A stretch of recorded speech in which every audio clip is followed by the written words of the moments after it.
Hello and welcome to another episode of Sports and Songs podcast. We're your hosts, Dan and Andy.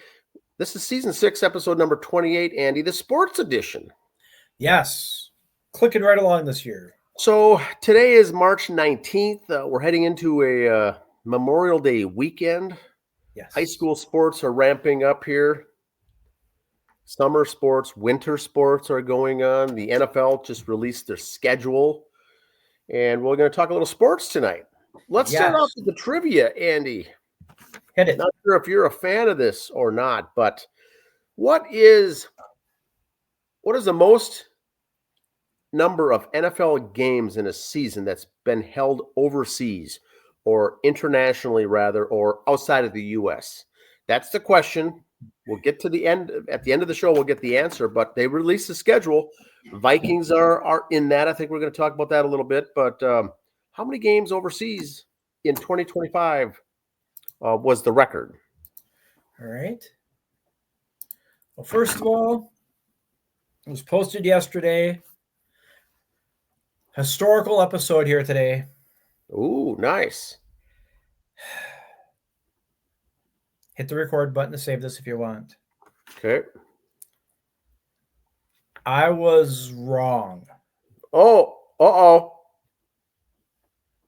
Wait, hit record. Yeah, should I say it again? Yes. I was wrong. Wow. So this should be good. Fantasy. Remember about a month ago, I started the Fire Rocco campaign? Yes. So what's he do? He rattles off 13 in a row until yesterday. They got themselves, they're even a half game up in the wild card. Yes. I was ready to sell the team down the river. I was putting them with the Rockies and the Pirates and the Orioles. And I don't know. I'm embarrassed. It was a little bit of a run there with the games. Sure. We've said it last year, and about 95% of the time it comes true. If you could rattle off 10 in a row, you make the playoffs. And like we both said, you only have to play 500 outside of that. Outside of that 10-win, put together a streak, and don't get on a losing streak and play the rest of the season 500. You're going to be in the playoffs. That's really all it takes. Right now, they're 5 games up going into tonight, half game up for the wild card. So, I mean, we'll see in October, but as of right now, as Fonzie would say,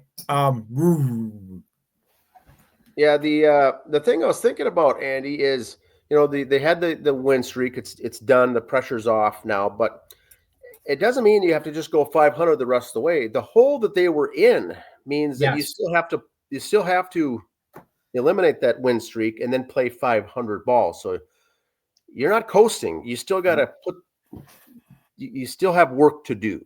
I mean, yeah. So we'll see. It was fun to watch, though. And in baseball, you start rolling like that, and you start seeing everything, the balls landing, your hitting ending up right. Your calls are going your way. The fair or foul are going your way. All the little things during a stretch like that, regardless of what team gets it, you can tell you're on a little heater there when all the little things go right. Yeah. And it wasn't just a 13-game homestand either. They had some road games in there, so it was fun to watch. And there's still injuries, but they've got a good group. I think it's going to be fun to watch this all play out. Some breaking news since our last episode. Commissioner has said, if you were barred for life from baseball, he kind of went technical going, well, if you're not the living anymore, why can't they put you in the Hall of Fame? I dummied it down. He used big words. And with that said, the first 2 names that come up were Shoeless Joe and Pete Rose to go in. Now, here's my question. And I'd have to do some more number crunching. I kind of peeked at it. They go, what about the Black Sox? Those 8 guys.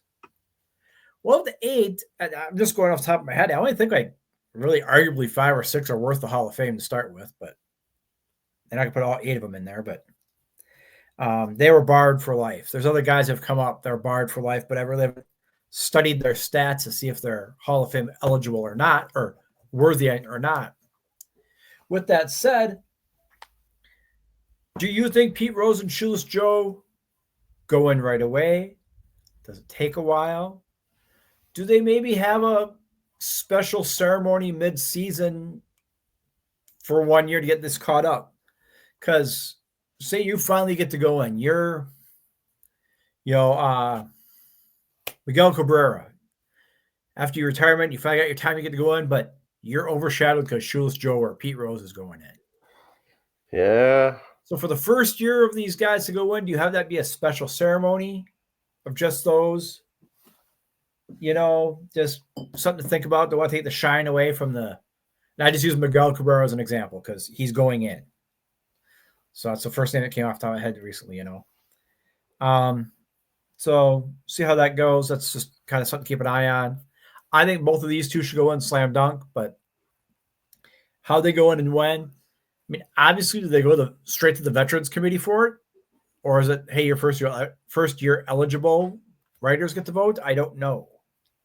It's an interesting to be discussed. You bring up an interesting point because all these things now to take into consideration that, you get the slam dunk people that are out for the lifetime. Some assume that, okay, they died, so the next day you're in, or the next year. Yeah. Well, now what do you do? Do you still need to take a vote? Do you still need now because they're just simply eligible? Is it a veterans senior vote or the regular vote or there's a lot of things. Or this is his first year of eligibility, or is it? Because I think you have to wait so many years after you retire to be eligible. So now that they're eligible, does the 5 years start now? Is it automatically on the clock? Do they go on the clock? I don't know, but that's an interesting question. Kind of curious how it's going to work out, but we shall see. Paul Skeens threw his first career complete game yesterday and lost. 8 innings pitched, 3 hits, and earned run, walked 9 Ks, got the loss, 1-0. Bad beat. He's allowed only 17 earned runs and 10 starts, and they've lost 7 of the 10 games. This is the Pirates' problem. Yeah. They were saying, he's trade bait. Or they're becoming the Twins of the early 80s there or the mid-90s where they get a guy for a good year or two and they trade him. I mean, there was a while there the Twins were basically the Yankees farm system. I think the Pirates just got to open the checkbook and just do it. They got O'Neill there. They got Skeens there. Open the checkbook. Guys will want to come there. Yeah. So if they open the checkbook, look at their division. Yes, you got the Reds there, but you know what? You're not that strong in a division. You get a couple more free agents plus these studs there, you can turn this ship around. I'm just saying. Yeah, imagine the numbers he'd put up on a good team. Once again, regardless if it's football, basketball, baseball, hockey, a stud player on a good team. Now you're getting beat, giving up 1 run, and you're getting the loss. It's got to be frustrating for a guy like this. Yeah, and all the teams basically all contender teams are the teams he's going to or eligible for. The Dodgers, the Yankees, the Red Sox, I don't know. He's one of those players I think he's going to do great in Pittsburgh, but if he goes to the big lights, is it going to be too much for him then? Hope not. I hope he has a great career. I hope he's the next coming, but I'd like to see him stay in Pittsburgh and just be a throwback. Your girlfriend makes billions of dollars for NIL deal on her booby pictures online. That's right. You got great money, great incentive where you are now. You're fine. You don't need to be a billionaire. Multi-million is just fine. Be a throwback. Have a nice 15-year career with one team. Yeah, he's good. And I'm just putting this up because it happened to the Phillies, so I'm happy for him. But Jose Alvarado suspended 80 games without pay for testing positive for PEDs. This kind of did my heart good, so I had to put that on there. 80 games. Our boy Rich Hill signed a minor league deal with Kansas City. And here's just a reminder. He was playing at college at Michigan the same time Tom Brady was. Jeez. So that Michigan water back then, because Brady only played a couple years ago. So just saying. Now, Andy, one thing to point out here on this, some baseball tournaments that I attend down south for senior men's. Yep. The age limit on some of these is 45 plus, and teams can't get enough guys to pitch. That they can't get good pitching or worthwhile pitching.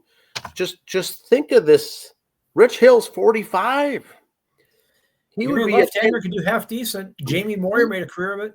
He could be playing in the Federal League right now as a 10-year veteran in over 35 baseball in the state of Minnesota. But over 45, he could, and he's a pro pitcher. I mean, a professional pitcher. Mm-hmm. So unreal for this. Just imagine this guy retires and goes and plays some amateur ball. Town team. He could still do well. It's fantastic just to hear the age of this guy. Now I'm not saying he's this age. I'm just giving a little career advice. Here's an effective lefty. Pat Cheetah, you got a shot at this, buddy. Good lefty, decent arm. You could be a middle reliever for someone. Just saying. It is fun to see. Towball Cancer Kickoff this year is all set. For Saturday, June 14th, follow us on the socials. You'll see it. There's your schedule. Great cause. Graham's out in Broughton is the contact for that if you're interested. Again, you'll see it on our social site. Fun times, good proceeds all go to the Randy Shaver Foundation. So it's all they do this very well, bring in teams, 6 teams, scatter them throughout the day, play it at one location. Fun stuff. Not only did I admit I was wrong, I got a soapbox for you too to counter it. Ooh. There was a little altercation in the Fever Sky game the other day between Caitlin Clark and Angel Reese. Okay. Also, there are allegations. Here's what the Fever said on their part. We are aware of the allegations of inappropriate fan conduct during yesterday's game. This will be Saturday's game. We are working closely with the WNBA to complete their investigation. We stand firm with our commitment to providing a safe environment for all WNBA players. This is your standard press release, no matter what happens. Nothing out of the ordinary there. The Chicago Sky said, we welcome the NBA's investigation of allegations to fan misconduct during our first game of the season. We will do everything in our power to protect the Chicago Sky players, and we encourage the league to continue making meaningful steps to create a safe environment for all WNBA players. Almost basically word for word, the exact same thing. You've all seen the highlights. You've all seen the pictures of it. Angel Reese is up there.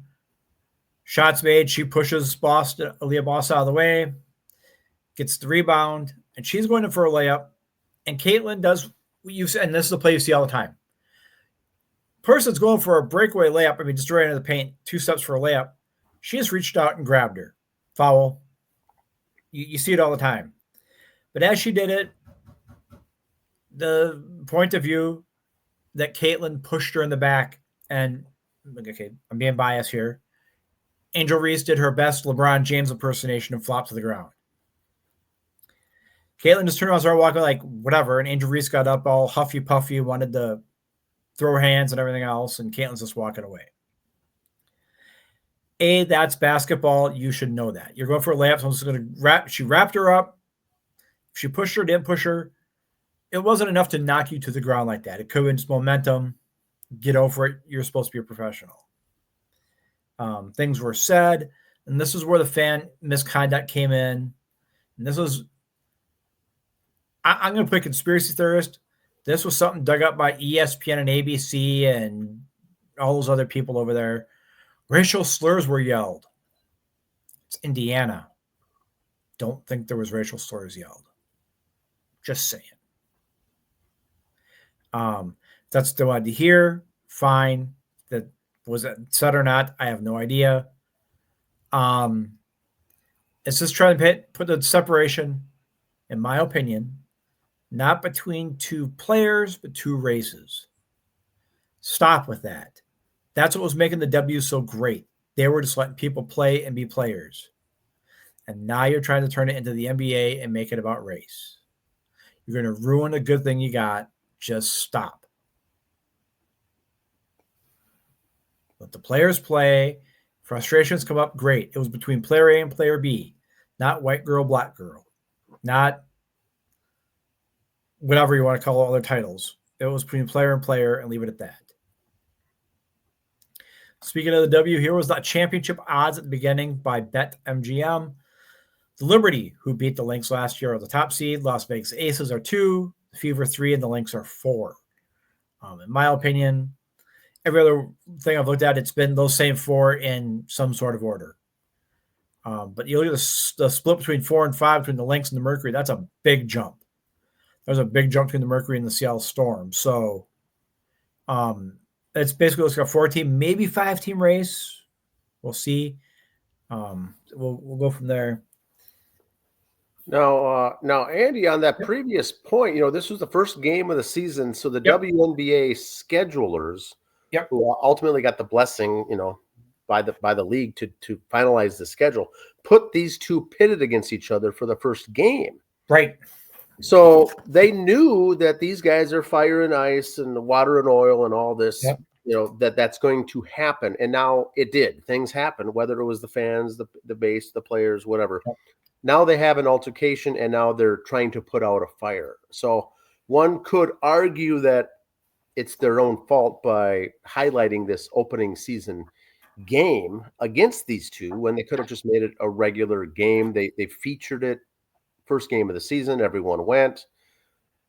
Fans were all wound up, and look what happened here. And now they're trying to put out the fire. So, yes, it shouldn't have happened, shouldn't have occurred, but they probably should shoulder some of the blame by doing this on purpose. And they're fanning the flames too. I think it's a media run. They enjoy all this stuff. The Connecticut Sun are for sale. Okay.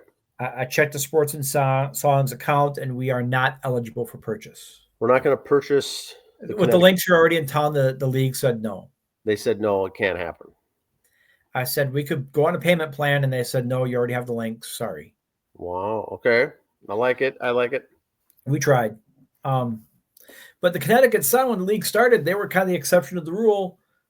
There is no Connecticut pro men's team. All these teams had a men's team to match up with. But the Connecticut Sun, because of the college team at UConn, as women's basketball was so popular, they were allowed to have a team. Now they are for the sale. So we'll see. Interesting. And before going on, they did start their season. Paige Beckers, we had Paige Beckers Day in Hopkins or in Paige Beckers, Minnesota. Dallas played their first game. They lost, but Paige had all right game. She's going to do just fine, I think. They played here against the Lynx, and so it's kind of a homecoming. She's going to have a very good season. Is she going to be the next Caitlin Clark? No. Are her and Caitlin to be Magic and Larry Bird? No. Is she going to have a very good career? Yes. But I think she's going to just kind of be in that second fiddle to Caitlin Clark, be Robin to her Batman. You go ahead and take all the pressure off. I just want to play basketball and have a good time. I mean, they both do, but you go ahead and be the media darling. Paige is so okay with that, I think. Speaking of Minnesota teams and the finals and the championships, the Frost have made it. The Frost at Ottawa, funny, these are the 3 and 4 seed teams making it in the championship, not the 1 and 2. So Minnesota being the 4 seed, as you can see, the 4 seed because they got the road advantage. Ottawa's got the first 2 at home. Next 2 are here at the X. Game 5, if necessary. We played back in Ottawa. But they start on the 30th. The 20th, which is tomorrow. Go through the 28th. So we should know within a week who our Walter Cup champions will be. If the Frost get to defend it, be back-to-back champs or not. So good luck, girls, on that one. Little Andy intelligence here. Little AI. Yeah. Nice. God, my beard looked good there. Okay. Solid. I called it to a friend of mine. Here's the Viking schedule. Okay. Week 15, Sunday Night Football. I'm telling you right now, that game will be flexed. That will not be a night game. Calling it right now. Okay.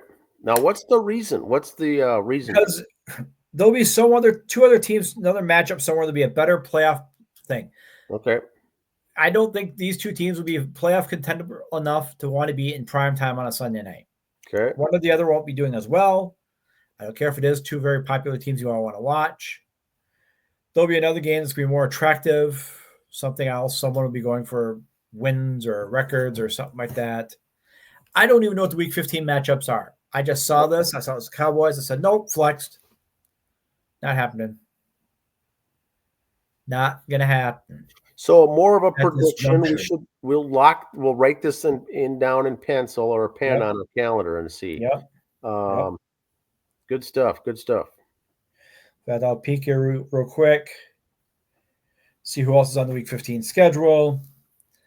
If I could tell you who it would be. Let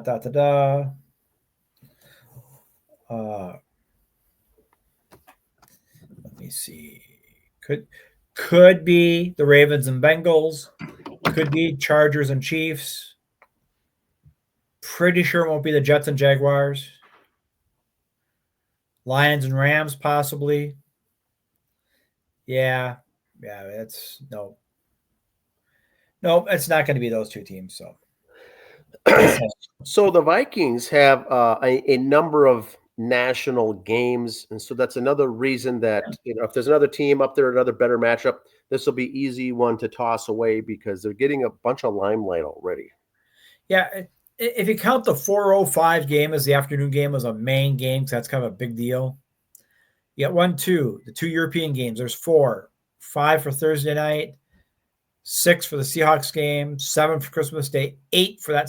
So say they put that's 8 games that are the prime game, not counting one of the noon games being the big one. So there's 9 of your 17 games where you're the prime team to watch. All eyes are on you. Yeah, national fans might be a little Vikinged out by then too. Yeah, that could be the case. That good stuff. UFL, a couple more games to go, but kind of looks like the playoffs are all set. It's just seeding right now. Michigan, DC, St. Louis, and Birmingham are going to be your 4 playoff teams. The USFL and the XFL divisions, but they are going on the top 4 teams, which is still the top 2 in each division. So there you go. We'll just have to wait a couple weeks, ride it out, let the chips fall where they may for seeding, and go from there. Yeah, they really, in a month they'll basically be done. There's 2 weeks of the regular season left. There's a semifinal weekend and then the championship. So there's really 4 weeks of UFL done. And whether folks are a fan or not, one of the things that I've always said, and I think you have agreed, Andy, that it's fun because it's in the spring and it's a simple 10-game schedule. Yep. That's it. It's if you don't like it, it's a couple months, it's out of your hair. If you love it, it's fun to enjoy it, but it's a nice and clean schedule. No preseason games. They play. It's the top 4 make it, elimination, semifinals. That's it. Championship the next week. It's a very slam dunk. It's not a lot of ripples or ruffles. It's just very clean the way they do it. All right. I saw this stat. It's kind of, let me explain. Cheapest tickets per game for the conference finals. The cheapest ticket for New York and Indiana is $671. Cheapest ticket for Oklahoma City and Minnesota is $170. All right. New York and Indiana. Basketball in Indiana is like hockey here, okay? And New York's New York. So $671, that doesn't surprise me. Minnesota, Oklahoma City, $170. That doesn't surprise me either, just because we're not flashy people. Me personally, the cheapest ticket is $170. That means you're sitting up like nosebleed city. I wouldn't pay more than $50 for a front row seat, so of course I ain't going. And I don't care what game it is or what sport it is. That's just me. I'm cheap. So to me, they're both ridiculously high. So I don't know if that's an average of the 2 towns or just game 1. I'm not sure.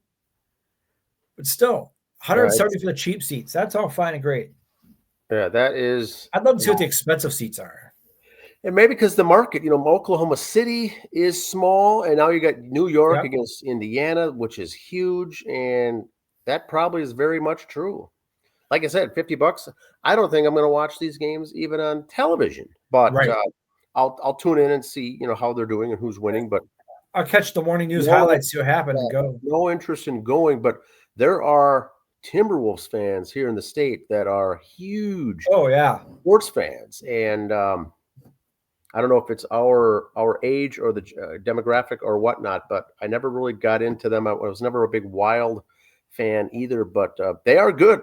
This is a fun team to watch. A lot of depth on the bench. I like watching the Wild. I couldn't name you 2 players on the team. I just like watching hockey. I don't get involved in who the players are. The superstars I know, yes, but I could care less. I just like watching hockey. Basketball, the pro game, I lost interest for it years ago.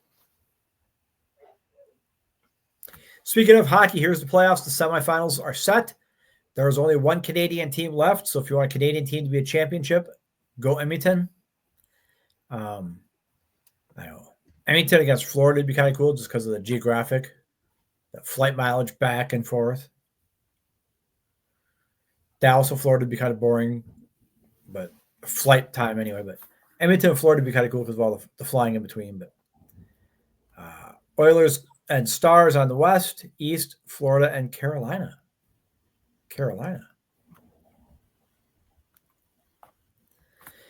And that, sir, is what I got. As well, a couple other notes I got here for you. Get rid of that and do this part here. As the WNBA has started, they're all going great. I just hope they get over this Caitlin Clark, Angel Reese thing and put that to bed. There's so many different sites that have clickbait on it, so maybe you're seeing more of it than you should. I think it's nothing. That they're blowing it off. Hockey playoffs, like I said, are going. I saw state softball is ready to go. That's all getting lined up here. State baseball will be after. And keep in mind, the weather. These high school softball games. It's chilly, it's cold, it's rainy, it's windy. The sectional tournaments are going on starting today, and so it's going to be interesting next couple of days. And if you start getting rained out, you're starting to now back into the days and maybe double headers, or you're trying to fit all these in. I saw this morning, starting play next year, girls flag football for Minnesota State High School will be a varsity sport. What was it, 10 weeks or 5 weeks, but you play double headers every week. So I like it. It's a starting point. 51 teams. So I'm sure you'll have teams travel together at places, and I'm guessing, co-op, three teams will go up to Prescott to play, and they could have a round robin in a way or something. Okay. Double headers. I don't know how you're gonna do it, but or 2 teams of 3 round robins, so you all got 2 games in, something to that effect. 51 teams. Probably that's how it worked. 3 in a town for the weekend. We shall see. I did see Minnetonka had a team. Lakeville North and South had a team. Eden Prairie, no Edina team, which is fine with me. I'll lose 0 sleep over that. But I saw Waterville Elysian has a team. Okay. Now, they didn't list it on there, but I'm just going to use that as an example. Yes, that's 3 schools already. I wouldn't even be surprised if a couple other schools co-op with some of them just to get a team. These first couple of years will be interesting, much like lacrosse was when that first started. Yep.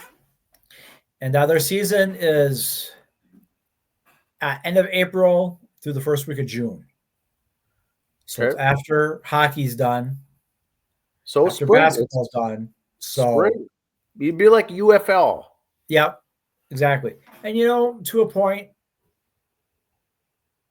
my only thing I'd have to look at it is they want to make boys volleyball and high school sports, so they have come up with a girls' sport. It's kind of what they're doing. Okay, come up with one that came out wrong. Had to find a girls' sport. I'm not saying that came out wrong. I apologize. Stop with the hate email. I apologize. I said that wrong. But it's a companion sport on both sides. That's the better word. If boys wanted volleyball, girls got flag football. There we still got each one for each side. So we'll see how that turns out. I don't know if they're doing 11 players on a side, 6 on a side, how the rules are all going for their flag football. They said, here's the teams and here's the one we're having the games. Not scheduled, but could do a bonus episode. We'll reach out to the schools We're here involved to in the winter. educate, right? Yes. We are here to educate, yes. We might be the official podcast of one of the teams, maybe, of the sport. Who knows? We'll get a hold of the Minnesota High School League, a couple of teams, and have them on in the winter, see how it goes. Like I said, there's 51 teams now. By the time things starts, there could be 54, there could be 48. We don't know. It's still a work in progress. I did have to turn down 3 coaching positions for that already. I just said I didn't have the time. Just not going to work this time around. Sorry. Maybe, Andy, if it's a varsity sport, they may have openings for the 9th grade team or the B squad, the JV. Yep. Yeah. Or the 10th grade squad. I'll help out with some stuff. Might need an assistant coach. There you go. Trainer. I can do that. I'm in such good physical shape myself. So there's that going on. Like I said, boys baseball will start soon. Town ball has started. They're all underway at the Watertown game last night. When they 12-2 over West Tonka Waves. A lot of teams got moved around in town ball after the schedules went out. I saw the Buffalo re-put up their schedule. They made some changes on it. Rainouts maybe this week might see some changes. I know we're working with a couple different teams to get some interviews coming up, get their opinion on the change of going to different classes, different rankings, different seedings, whatever you want to call it, regions, however you want to work that. If you are on a town ball team and want to come on and say, yay, we love how we got rebranded, or this sucks, we hate it, either way, shoot us a message here on our social medias or below. Leave a comment. We'd love to have you on and hear your side of it. But that's my 2 cents, sir. So if you're a Minnesota fan, it's going to be an interesting week here. Like Andy said, Tuesday night will be the biggest. The Timberwolves are playing game 1 of the conference finals. This is going to be big. PWHL hockey, Minnesota Frost, are kicking things off on Tuesday. Wednesday, WNBA is in town against Dallas. That means Paige Beckers will be here. That'll be at Target Center. Busy, lots going on. Now, the only thing with the weather here is Twins are also in town playing Cleveland Monday, Tuesday, and then an afternoon game on Wednesday. Rain looks like that tomorrow's game could be a washout. Tonight's literally washed out right now, too. It is, okay. And then I'm looking at it. It was rain delay when I started. And then Wednesday, rain in the morning, and they've got a 11 o'clock game scheduled for Wednesday. I don't see the Twins getting any of those 3 games in against Cleveland at all, or maybe 1, but it's going to be tough. They'll be catching up on those. The nice thing is that this weekend they play the Royals, so also at home. Should be better weather, perhaps. Delayed in the 3rd right now. Okay. The Twins game. Now, with it delayed, I don't know if they'll pick it up from there or scrap it and do a full doubleheader tomorrow. I don't know. They might pick it up from there, which you see every now and then because, again, with the weather, not going to take a chance. I don't know because of this. Will Major League Baseball make it a doubleheader, make them 7-inning games? I doubt it. They did that during COVID in that first year afterwards, but. Yeah. Boy, I don't know. I think it's early enough in the season they might take their chance of making it up later. I know that minor leagues do play doubleheaders at 7 innings. Quick, easy, get them done, get them out. It's easier to make up that way. And so this will be interesting for the Twins of what they're going to do with the weather. Now we got Memorial Day coming up. Good, everyone will be in the big swing of things for getting outdoors and whatnot after that. NBA, they're in the Final Four, the Wolves. It's going to be fun to see how they end up there. Now, the last thing is the NFL. So they announced the schedule, right? They announced the schedule, and all the teams have their schedules now. They announced their home teams, then they announce their away teams, and then it's like a slow drip. You'll get their schedule comes out now in May. And then it gets people excited for June, and then July. Next thing you know, it's training camp. So they really want to have a 12-month excitement for the NFL. So that's why they do that. Now, the trivia question, Andy. Yes. Trivia question is: what NFL season has had the most has the most international games played in the regular season? Not exhibitions, but actual NFL games played outside the boundaries of the U.S. Usually there's a couple each year. It's been increasing, but what year I has the know a most? few years ago they did a game or two in Mexico. I want to say a game was played in Toronto once a few years ago, but were that the same year?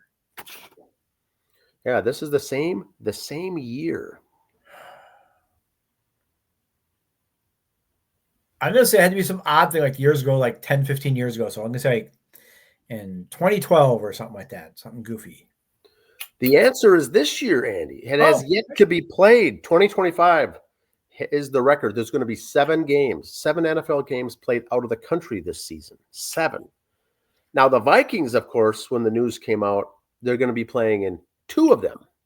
Yep. That was also a record. No team has played twice in a season. Now, the way they've got their schedule set up is that they're going to do back-to-back overseas, which is they're putting the Vikings in kind of a little beta test mode. And I don't know if they sent out to teams to say who's interested in doing this or the way it lined up. But the Vikings obviously said, we'll try it. We'll give it a shot. Now, in return, they gave them the bye week afterwards. So that's that. I like the deal. Do you like it? Yeah, I like it. And when I first heard they were going to have 2 European games, I didn't know when they would be. I heard they'd be 2 in a row. And I thought, okay, they're the road teams, so they still get their 8 at home. I just thought it was going to fall like during state tournament time, so they didn't have that scheduling conflict. That's why the Vikes got picked. But the way they got picked, okay, like you said, there's 7 games, international games. Total games. That's 14 teams, and there's only 32 in the league, so that's half of them. Now, didn't Jacksonville play 2 back-to-back overseas a couple of years ago, I thought? Oh, that's an interesting question. I don't believe it's ever been done, but maybe if you're listening out there. Maybe it was the back-to-back years, maybe it felt like it. I don't know. I thought that was the same season, but I always say this because Jacksonville's owner Khan owns a soccer team over there too, so that's why I thought. Okay. Maybe it was consecutive years. But anyway, if a team wants to have 2 over there, they want to have a European team. That's always been kind of coming up. If not a European team, just make this a regular thing. You could have European week and have 4 games in all Europe for all I care. The only thing I don't like about it is those West Coast teams very rarely, I mean, Seattle did last year, very rarely you can see the West Coast teams go there. I think Minnesota's probably the farthest west you'll see of a team go there on a regular basis. And that's just because of fan popularity. But if you go by NFL popularity, why would the Raiders be one of the teams you'd want over there? I mean, the Raiders are the Raiders for crying out loud, or the 49ers. They're kind of I would assume, I don't know what European jersey sales are. I'm a little behind on my NFL European jersey sales stats. But if you want to stick regional and you want to, again, make San Diego and San Francisco and Houston, those are the teams that are going to play in Mexico all the time. Great. Maybe the New York teams and stuff could play in Toronto every now and then. Whatever. If you want to expand the game that way and just have a few teams play up there, great. Mm-hmm. I wouldn't be surprised if you see China in a few years on there. It would be silly to go that far and have it be a preseason game, though. It'd have to count for something. Yeah. If the NFL is going to an 18-week schedule, 18-game schedule, do you let the team – do you maybe have week 1 game counts when everybody else is still playing the last preseason game because of travel to get back? Major League Baseball. Baseball did. The Dodgers and Cubs played 2 games in Japan as we were finishing up spring training here. So maybe they let those teams start camp earlier, go there, do week 1. It's not really a bye week. You get to travel back, so you kind of get an extra bye week in there. Okay. Maybe that's how they work it. I mean, that's the proposal I sent to the NFL. Yeah, it's interesting, what they're doing this year, because London's the hotbed, and so they've got 3 of the 7 games are London. And they put those back to back to back. So there's going to be 3 straight weeks. And I think that's going to be the NFL marketing minds will use that as a test, because if you have one game there, everyone stops what they're doing and goes to the game, and it's all these records are broken. But if you have 3 back-to-back-to-back games, regardless of the teams, they'll get more of a level off of what is the true attendance, what's the true Could we do a London game every week? Or could there be a team based there, and could it work? So I think that's why they did that. They've included Ireland, Spain, and something else. Next year or the year after, they've locked in to do Australia. They've committed to get a game out there as well. So they're going to go down under. They like to do this. Now, what I found today is the reason they're able to do this they went to the 17 game schedule, right? So with 16, it was easy. Every team had 8 home, 8 away. Now, when they went to the 17, Andy, here's what I found out is the team will either have an extra home game or an extra away game. And so it throws off the balance. What they've done for these to schedule is they've taken the teams that have the extra home game. So the Vikings were one of those, put those teams in a pool and say, let's try to get you over there so you still have an 8-8 schedule, regular. So they're part of it. They put them in a pool, and then they pick teams out of there who's been there recently or not. And if you haven't been, they'll put you there. And if you've been there too many times, you'll go to the bottom of the list. So the Vikings were in that bucket because they got an extra home game this year. So that's why they're playing there. And then obviously they offered up to play there twice, where they're the away team the second game. They're the away team for both games. No, they're one's home, one's away. Oh, they changed it because I heard they were the away team for both. I just looked today, so maybe they did, but because they have an extra home game, they're part of that pool to be eligible to play over there. So then they get this. They're still going to be looking for a check for money because your home games you need cash where you would have been playing at US Bank Stadium. So the NFL is going to obviously make it worth your time. The second game they're playing there they are truly a road team, so it doesn't matter as far as the money or the finances. But because they offered up to say, I'm going to do both, I can do both, 2 different countries, but still in Europe, we'll give you then the bye week the following week. So now you get 3 weeks you're not even in the country. That'll afford, I think, the fans to stay over there and tie in a vacation, tie in an extra trip. The players can stay. So I have no problem with, signing up to do 2 of them. But they are the guinea pig because this has never been done before to be able to do that. But that's how they pick the people playing overseas is if you have that extra home game, we'll get you over there, play it as a home game, but it's more part of your extra one. And then next year, who hasn't played those, then they flip-flop the 9 home and 8 away this year. The next year, you're going to be 8 home, 9 away. And so they pick the teams that have the excess home games to be part of the group that plays over there. So I like that, I guess. I like that. If you look here, the schedule I got off yesterday, they do have listed as the road team for both 4 and 5.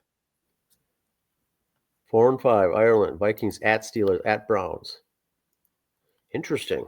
Yeah, that must be, and maybe because they're not at home, they're putting it. I'm not going to be wrong twice on the same episode, Dan. I'm sorry. What they should have done is put verses maybe if they wanted to go that route. Yeah. So they'll still get their 9 home. That's how they come up with the pick, the way how they do that. And then the Vikings fans, of course, get to say, look, I'm going to save up my money and go overseas. I've always wanted to go over there, take in a game, and to do some sightseeing and not have to rush back and miss a game the following week. Now, so they have 3 weeks that they're not going to be playing in the United States at all. So they're at the Bears, 2 at home. So they got really 3 home games in a row because as much as you say road or home and overseas, that's a neutral site game. Yeah. So they really have 3 home games in a row. But, just saying. But then they get the bye. Just saying. Now, they're also going to be part this year of Christmas Day. Yeah. The Christmas Day game. Yep. The first game of the season, I think, is a Sunday night. The Bears game is a Monday night game, and then a Sunday night game, and then they've got a regular Sunday game, a regular game, and then the Christmas Day. And what they did at the end of the season is that giant. the Packers the last game. The last two games are going to be the good ones. The Lions, you're going to have that rivalry there. Yep. And then you They have try to make the last two games division games all the time. Yes, I saw that where you never play across the conferences at the end. So you're going to Packers game to end the season. So interesting enough how they're doing this. Now, my opinion here, Andy, is I'm going to be looking forward to that Vikings-Giants game. That'll be December outdoors in New York for the last potential weather impact game the Vikings will have as far as weather outside the playoffs. But that'll be fun. It's always I'm not trying to blow smoke or be an excuse guy, but you got to look at this was really set up for the Vikings well this year. You got the 2 European games. Your last 2 games are division games at home. They're at home the last 2 weeks. Okay. So, and the tough teams, because you're playing a first, second place team schedule. So your tough teams, the Commanders happen to be an at-home game. The Bengals, you're at home. The Eagles, you're at home. Ravens, at home. So, the teams that were good last year, you're playing at home. Yeah, Eagles. And then I like that Seahawks game on the road, the late game, and that's going to feature the offensive lineman drafted by the Seahawks from NDSU. That's right. Bison. Former Bison will be that game. We may have to do an interview here with the Seattle Superfan for that game. Yeah, so we'll have to get Killer Hawk back on for that game. Trying to get some Bears thoughts. But anyway, the answer is it's this year, so 2025. If you're I work with a Steelers fan, maybe we'll get him on for week 4. Yes. Yeah, if you're a fan of all these teams, you want to come on the week ahead of time and chat about your team, please do. Yeah, that Chargers game, that Thursday night Chargers of SoFi Stadium. It looks like a pretty interesting schedule there. Now when we're talking about unbalanced schedule, this is the year for their exhibition games to have 2 of the 3 games at home. They only travel 1 game for the preseason. That's down to Nashville. So that's the first preseason game. The next 2 are at home. Then you go to Chicago. Ooh, big road trip there.